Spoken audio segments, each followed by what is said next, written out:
Hey guys, இந்த வீடியோவில் நம்ம பார்க்க போகிற update Karthigai Deepam serial fans எல்லாருக்குமே ரொம்பவே சூப்பரான ஒரு குட் நியூஸ் தாங்க பார்க்க போகிறோம்.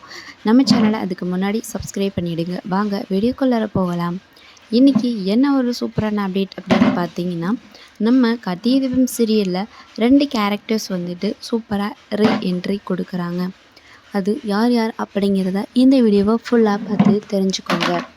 ஸோ ஃபர்ஸ்ட் பார்த்திங்கன்னா, நம்ம ரேவதி வெளிநாடு போகிறத வந்துட்டு ட்ராப் பண்ணிடுறாங்க. ரேவதிக்கு பார்த்திங்கன்னா ஆக்சிடெண்ட் ஆகிருது போல இருக்குது. அவங்க கட்டில் பயங்கரமான ஒரு கட்டு போட்டுட்டு வராங்க. வீட்டில் வந்து பார்த்தா எல்லாருமே ரொம்பவே ஷாக்கிங் ஆகிடுறாங்க. நம்ம மயில் மட்டும் ரொம்ப சந்தோஷப்படுறாரு. அப்பாடா நல்ல வேளை ரேவதி வீட்டுக்கு வந்துட்டாங்க அப்படின்னு. கையில் அடிப்பட்டது கூட அவங்க பெருசாகவே எடுத்துக்கல. ரேவதி வீட்டுக்கு வந்தது தான் அவங்களுக்கு சந்தோஷம். ஸோ இப்படி போயிட்டுருக்கா இப்படி ஒரு பக்கம் போயிட்டுருக்கு.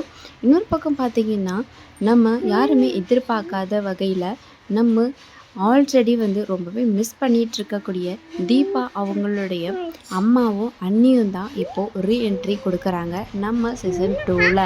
ஸோ இந்த 2ல் பார்த்திங்கன்னா, நம்ம மைதிலி அவங்களும் தீபாவுடைய அம்மாவும் தான் வராங்க. அதாவது நம்ம கார்த்திக் இப்போ இருக்கிறாரு இல்லையா வில்லேஜ், ஸோ ரேவதி சாமுண்டீஸ்வரி இவங்களுடைய ஊருக்கு தான் வராங்க. இந்த ஊரில் தான் அவங்க குடியேறோம் அப்படின்னு சொல்லிட்டு வராங்க. இப்போது நம்ம எதுக்காகத்த இந்த ஊருக்கு கொடி வந்திருக்கோம் அப்படிங்கிற மாதிரி சொல்கிறாங்க மைதிலி. அதுக்கு நம்ம ஊர்லேயே இருந்தால் தீபாவுடைய நினப்பாகவே இருந்துகிட்ருக்கு, அதனால தான் இங்கே வந்திருக்கோம்மா அப்படின்னு சொல்கிறாங்க.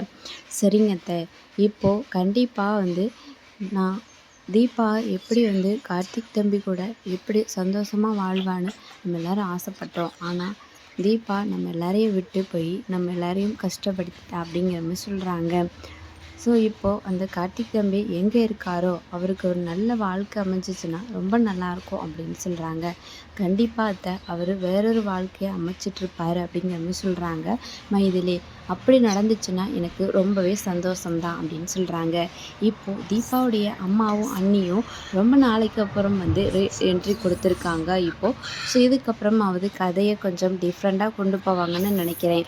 இவங்க 2 பேரும் இப்போது ரீஎன்ட்ரி கொடுத்தது உங்கள் எல்லாருக்கும் எவ்வளோ ஹாப்பின்றதை கமெண்ட்டில் சொல்லுங்கள். தேங்க்ஸ் ஃபார் வாட்சிங்.